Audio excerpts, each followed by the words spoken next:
Welcome, everyone. Good morning.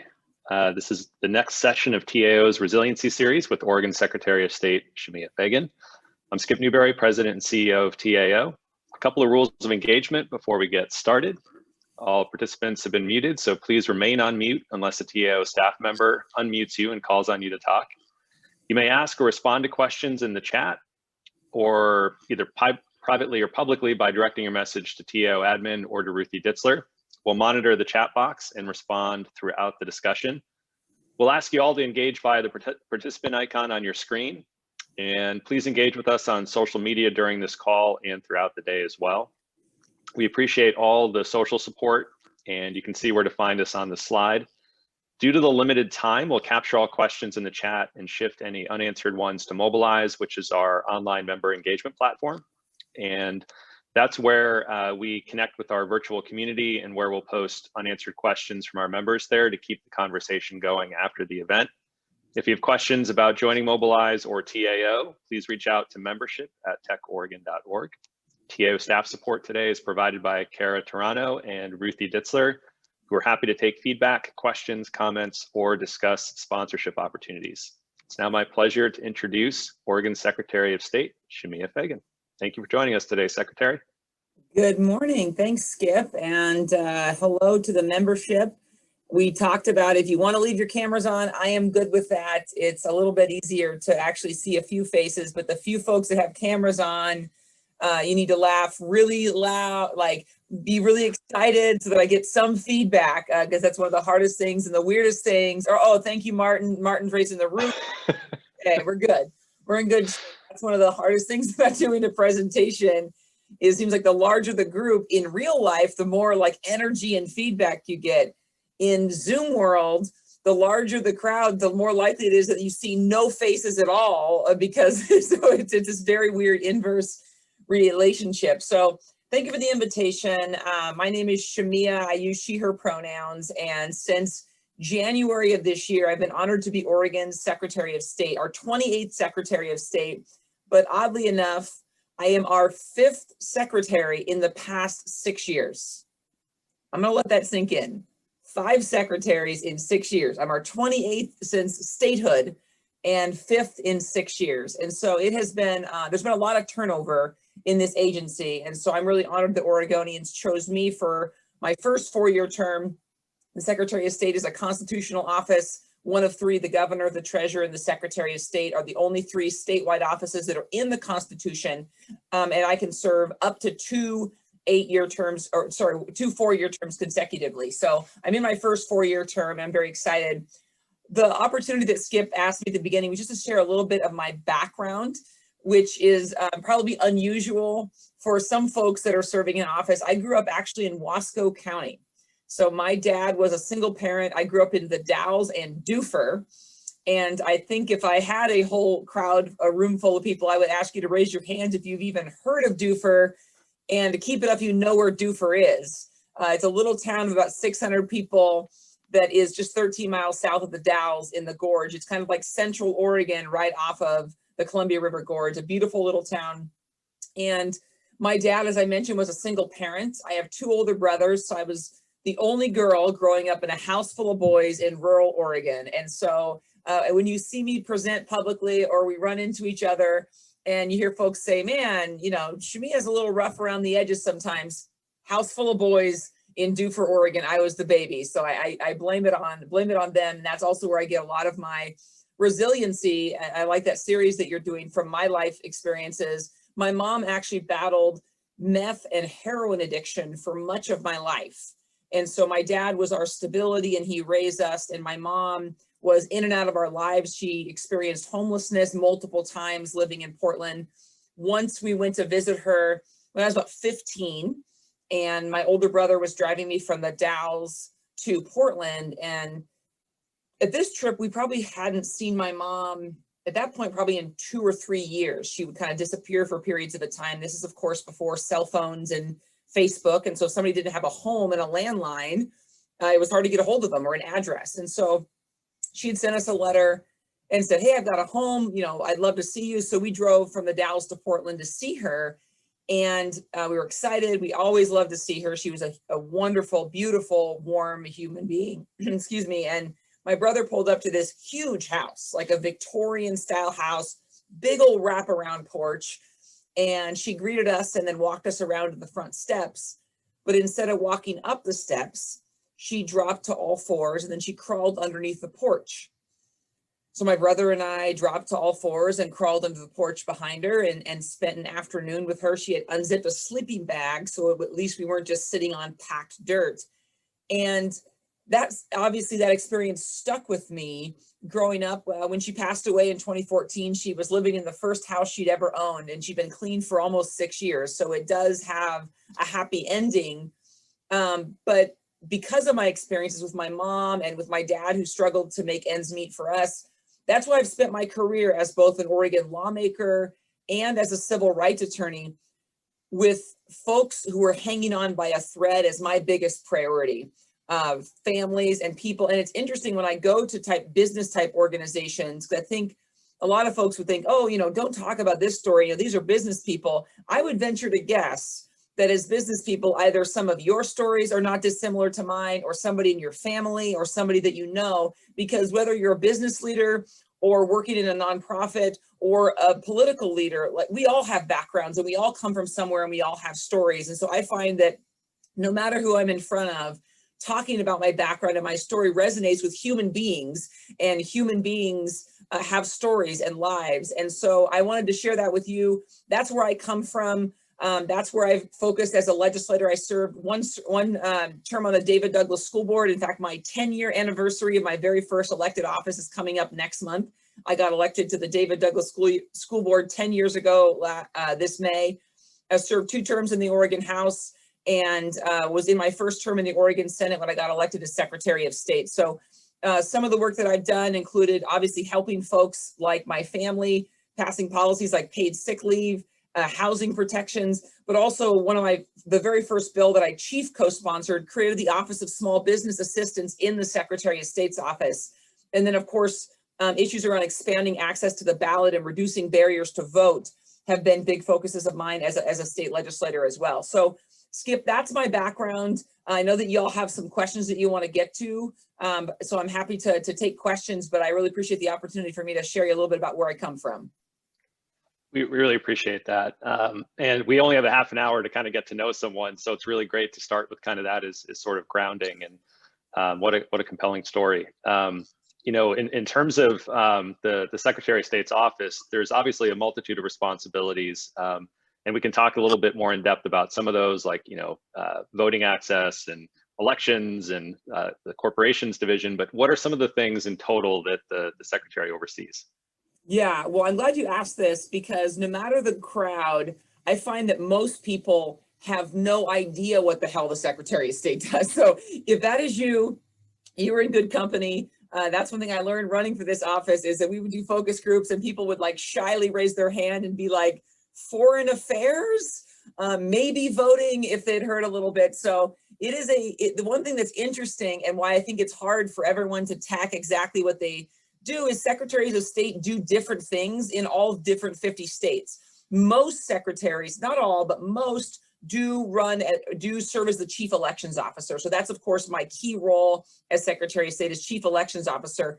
But then amongst other states, the vast majority have the corporations division, which I'm sure that many of you, or at least the companies that you work for or work with, have interacted with the Secretary of State's office through the corporations division, filing your registration, making sure that you have your registered agents on a publicly accessible database. We also have mobile notary services through the corporations division. Those are the 2 core responsibilities that I share with most secretaries around the country. And then Oregon, in addition, I'm the state auditor. So we have a performance, which is actually our largest division, is the public service division, is the state audits. And so we do performance audits of either public agencies, or really any entity that receives public funding. That funding can be audited to make sure that it's making the best use for Oregonians. And then I have the archives division. And so the archives division essentially is in charge of telling Oregon's story. In many states, The Archives Division is also the Historical Society in Oregon. Those are separated. So as Carrie Timchuk told me, the Oregon Historical Society has the things and we have the papers. And so we have the documents essentially that we house the documents that tell Oregon's story, and then work with the Oregon Historical Society who has the actual artifacts and the things. So that's essentially, when I look at this job at a broad level, it's about making sure that government is working for people, right? That's the basics. So, running elections that are fair and secure, using the audits functions to make sure that revenues and programs are working for the people they're intended to work for, and asking the question, can they work better for those people, or can they work better for more people? And obviously, potentially, and maybe this year, maybe not, there's sometimes the Secretary of State is involved in legislative redistricting. The legislature has the first crack at that. And so we don't expect to be involved, but that's something that the secretary sometimes does. And then we have a civic education component, which isn't really housed anywhere. It's housed kind of in the executive office, but we have a Kid Governor program that the late Secretary Dennis Richardson started that we want to continue. And then we just take our civic education responsibility seriously, meeting with groups like you, but also meeting with elementary school students who, no offense, are a much tougher crowd than all of you. Middle school students are the toughest. Elementary school students are tough as well. But that's essentially the overviews of the office. Fantastic. Is the parent of a middle schooler, I totally agree. Yes. Let's see. So as we think about like voting access in elections in particular, it's definitely a hot topic nationally. It was a big one during the national election this past fall. What are your current priorities as it relates to voting access here in Oregon? Well, we're lucky here in Oregon that the priority is going to be expanding access to voting, because we already know that we have secure elections here in Oregon. I'd be remiss to not just mention that nationally, we are seeing an attack on voting access. And I know that everybody in polling, when they hear this phrase, politicians shouldn't pick their voters, voters should pick their leaders. That is true, and is especially true when it comes to voting rights. We're just seeing an attack. We're seeing like targeted, like surgical precision attacks on voting rights across the country, because they can see the data and they can say, oh, these groups turned out, these areas turned out. How do we make it more difficult? How do we erect barriers to make it more difficult? And it's very, very sad. And it's premised on a lie that the elections were somehow tampered with in 2020, which we know they were not. We know that from the Department of Homeland Security, from under the Trump administration, saying this is one of the most secure elections in American history, and the most secure election in modern history. And so it's very disheartening to see a lie then being the reason that voter restrictions are being passed in states. I know that we all heard about Georgia. Georgia is unfortunately maybe just the first of many that these restrictions on voting rights are going to be happening. Not in Oregon. In Oregon, we are looking to expand. We already have the most accessible, secure elections in the country with vote by mail, which we've been doing for over 20 years. I've actually never voted any other way. In fact, when I think about people going into a little booth and pulling a little curtain, it sounds like a Schoolhouse Rock cartoon to me. I'm like, do people really do that? Is that a thing? You like wait in line? It just doesn't sound real. I've only ever voted since my very first election in Oregon. I've only ever voted by mail. And so this is something we've been doing for over 20 years. We know it's incredibly secure. And so there's really nothing to change about vote by mail. We have automatic voter registration, which I was proud to support and sponsor as a state legislator. Essentially, it's just opt out as opposed to opt in. If we know folks are eligible to be registered, we just register them unless they specifically say, no, thank you, I don't want to be registered, which, as you would probably imagine, the vast majority of people don't opt out. They like being registered to vote. And of course, they're registered as non-affiliated, or what we call non-affiliated, but is sometimes called independent voters here in Oregon. We want to expand that. It's right now using the Department of Motor Vehicles, which has captured over 90% of eligible voters. But there's an effort underway this session that I am supporting to extend that to the Oregon Health Authority and the Oregon Department of Revenue, which are agencies that people tend to interact with every year. So it actually would make voter registration updated more frequently than every 5 or so years that we typically interact with the DMV.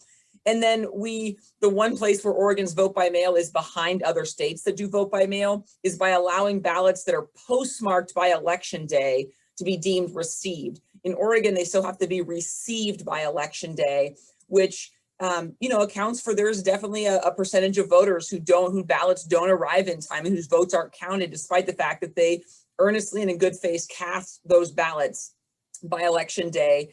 And so we want to eliminate that confusion and just say, yeah, if your ballot is postmarked by election day, then it's going to be deemed received. So those are a couple of the expanding access issues that we're working on this session. Excellent. And so as we think about like further expansion of voting access, do you have any concerns with use of technology in that process? And if so, what might those be? Well, paper ballots are the safest and most secure way to vote. That's what we do here in Oregon. Our vote by mail, we have an auditable paper trail. I don't see Oregon going away from that anytime soon. There is an expanding interest across the country in mobile voting, particularly targeted towards very certain narrow populations, particularly with and they have security around that, and they create a paper trail as well.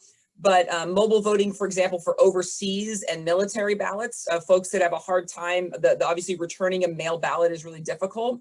And there's discussions around expanding that to other populations that are maybe frequently away from home, particularly during election time. So think college students who are usually registered where they live with their folks, but they're often away at college. So mobile voting possibly there, or voters who are first responders, who are maybe off responding to a wildfire crisis or in some other state or part of the National Guard, and they're away from home, having to either go to a polling location or be home to receive their ballot, because usually ballots are not forwardable, so you can't give a forwarding address for your ballot. So those are some of the areas in which mobile voting is being talked about.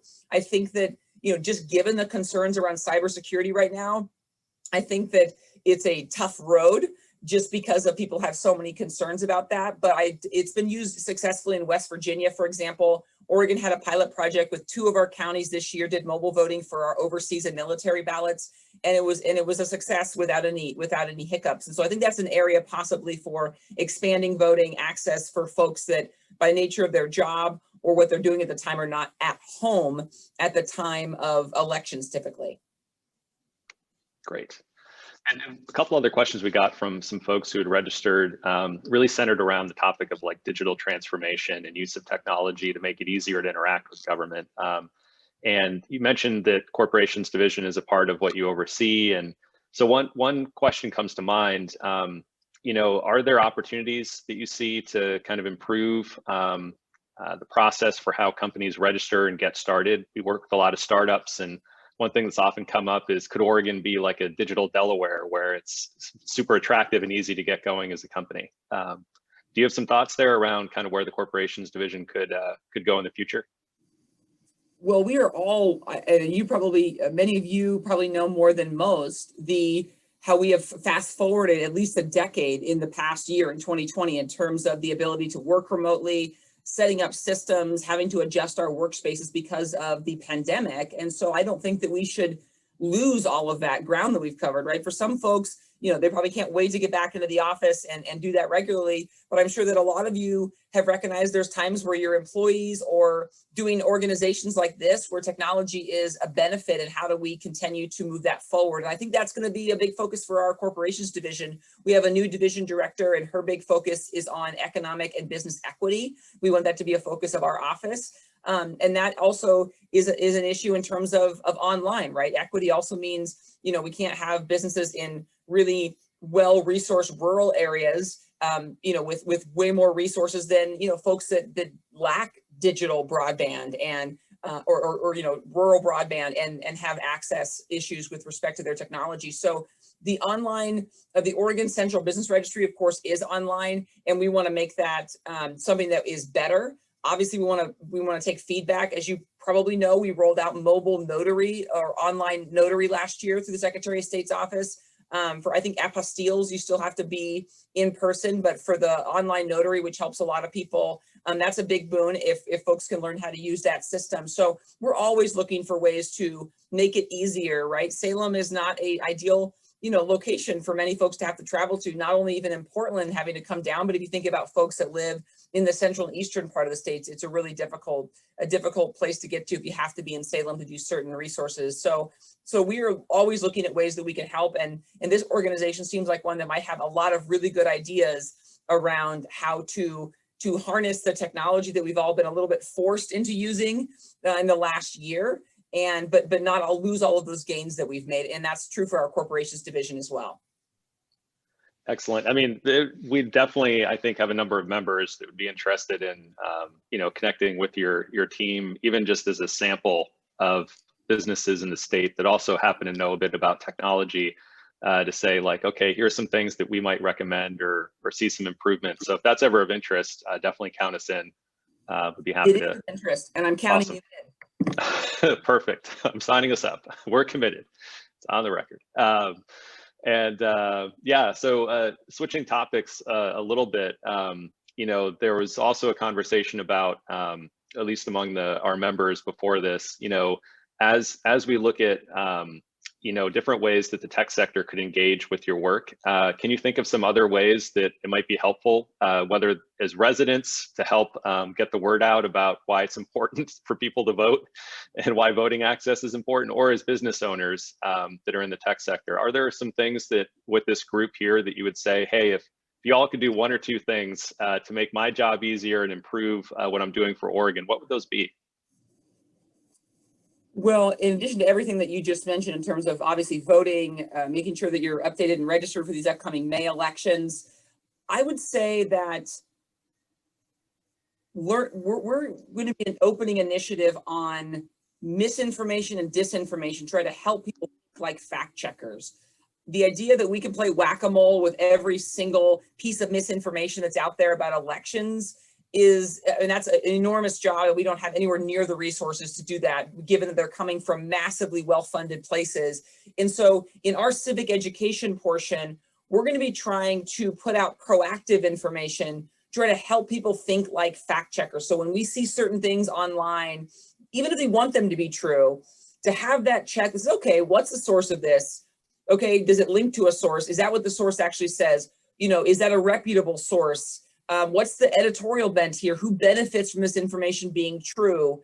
And before we share stuff, I think that's what we're going to be imploring to everybody, particularly folks who live and work in such digital spaces, which is going to be all of us, or at least most of us, I think, after the last year, is, we're going to be putting out some materials. We're going to be trying to do trainings with groups and organizations of how do we, whether it's elections related information, vaccine related information, or wildfire related information, how do we all act as barriers and sandbags to the spread of disinformation and misinformation that just gets shared because it's so easy to just retweet something or to hit that share button on social media, or to see a really graphic meme and then at our next barbecue with friends bring up that we saw something, that said something without actually being confident that we are sharing credible information. That's something that we're going to be really working on. Civic education is a huge task of the Secretary of State's office. In the past, it has been focused on elementary school and middle school curriculum, which is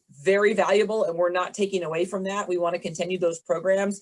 The reality is today we need it for everybody. I'm more likely to get misinformation accidentally from my 72-year-old aunt than I am from my middle school niece, because my niece has been growing up in the digital environment. She kind of is aware there's stuff online. My aunt will sometimes send me an article and not realize that it's the WashingtonExaminer.com, not the WashingtonPost.com. And she'll be really alarmed. And I'll say, oh, don't worry, Aunt Marty, that's actually, I don't think that's a super credible news source, because she'll be really alarmed by it. And so we need to kind of help everybody understand how to think like fact checkers, check the sources of our information, make sure it's credibly sourced, make sure that we understand who benefits and what the editorial bias is, either to not share something or before we share something.